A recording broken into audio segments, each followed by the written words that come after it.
So recently, a sweet viewer and commenter requested a back to school video. Good morning, good afternoon, good evening. This is Jan. Welcome to another episode on this channel, the Save Money More Jan channel. And presumably, it was a request for probably on how to save money around the time for back to school. Well, let me tell you, the same old rules for any time of the year for any event. Look for the sales. I can't make it any simpler than that. That may take a little legwork. That may take a little, these days, we've got a lot of apps where you could check for sales in the various stores or what you hear on the news or on a TV ad or something to that effect. Get the sales. But I am going to focus for a minute on back to school, but not in terms about saving money. Uh-oh. I was a former teacher. Okay, there you go.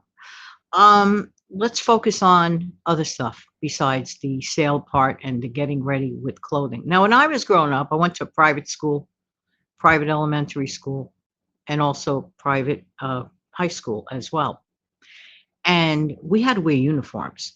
So all my parents had to do every year was get new uniforms. You know, as we grow up, we needed bigger uniforms and just follow the code of the school, which took a lot of pressure off the parents. So I am all for school uniforms. I'm just saying, just getting that one out of it. But I want to talk to you today about something more important: study habits. Nobody seems to talk about study habits anymore. I don't know why. Some schools almost act apologetic if they give a little bit of homework after school. I don't I don't understand that at all. Homework is a great thing. It teaches a child how to work independently, not with the teacher right in front of them raising their hand, with questions, but instead learning how to navigate through the subject matter and completing a task. And it also teaches responsibility.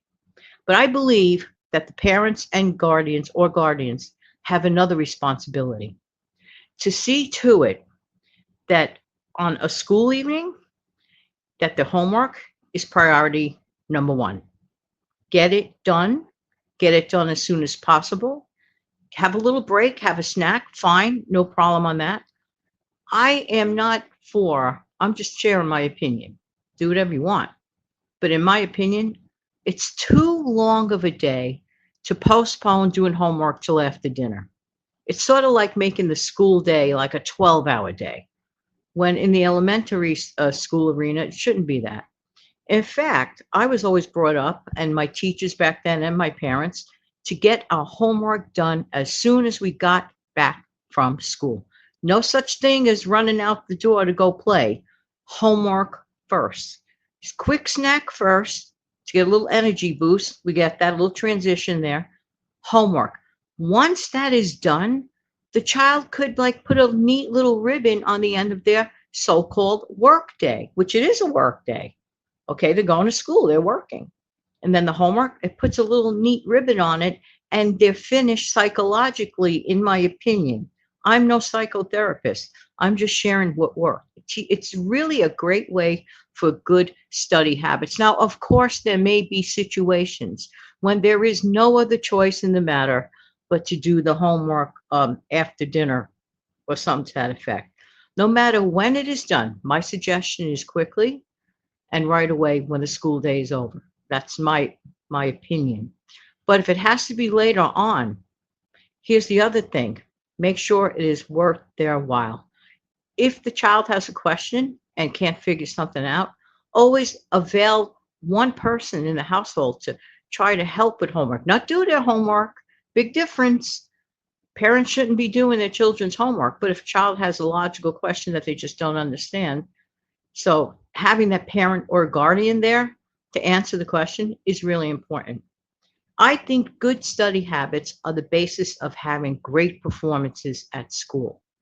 Yes, it's important to get the sales on the clothing and everything you need, the equipment. Usually, most schools tell you on the first day of school specifically what school items are needed, what type of books, what type of notebooks, pens, pencils, computer stuff, whatever. When I went to teaching, it was still the blackboard and chalk. Okay. So a lot has changed since my day back in the 80s to the early 90s, okay? But some things never grow old. Good study habits, um, conquering the task willingly, wantingly, and with fun too, enjoyingly too. Yes, it can be possible, believe it or not. So this video is short and sweet. So that's my back to school message. Stay consistent, take school seriously, and then when you're all finished for the day, which included the homework, all finished for the day, go on and just have your day as a kid. That to me is the smartest way to do it. One more thing, if you're a teacher and you happen to be listening to this broadcast, here's what I did, and here's what my four teachers did for me when I was growing up back in the 1960s and 70s. There was no such thing as homework on a Friday. The promise was if everybody did their homework the right way, Monday through Thursday, the reward, no homework on a Friday, never having to worry over the weekend about homework is a wonderful thing. And that went double for if there was a vacation time, like a Christmas time vacation or Easter or spring break, whatever it was, there was no such thing as having to worry about doing homework over a, let's say, week and a half or 2 week holiday week. So I think that's a wonderful thing. It teaches the child reward. It teaches the child consequences for good behavior. You know, this is one thing lacking before I close, and it's very important. And I think today there is a lack, just based on the stories I hear in the news and otherwise. There, to me, seems to be a lack of accountability from a lot of adults. And where does that stem from? No accountability, no understanding that there could be a consequence or repercussion for a behavior, whether it is a good behavior or a bad behavior. I never believed in rewarding students for bad behavior. Not going to happen. Not under my watch. Never happened. And I would even downright say to the kids, may not like me now, but you're going to love me in 20 years. And they looked at me like, huh? So I ran into a former student beyond 20 years later, and that student said to me, you're right. I wasn't sure if I liked you then, but I definitely know why I love you now. Because they learned. They learned about being responsible. They learned that it's not always going to go their way. They learned to handle disappointment. I find it today a very unfortunate thing that a lot of people cannot seem to handle disappointment. Unfortunately, we get disappointed in life, but that is real life. Hopefully, we have less disappointments, but the fact remains, it's just a fact. In life, people and different situations may result in disappointment. We have to learn how to handle that. Everyone does not win the game. Sometimes somebody wins it, sometimes somebody loses it. Case closed. And if it really bothers the person that lost the game, try harder the next time, and who knows, you might win the game the next time. But this is what it is. We need to strive more. We need to raise the bar higher.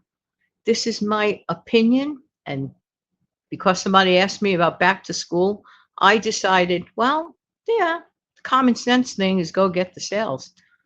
Usually around this time of the year, electronics may temporarily go on sale, like for college students and stuff like that. No guarantee on that. Again, we have to do our research. We have to do our own homework, even as adults. The homework does not stop. The research does not stop. The responsibility of doing things for ourselves to make our lives richer and better in every way, not just monetarily, does not stop. We have to have accountability.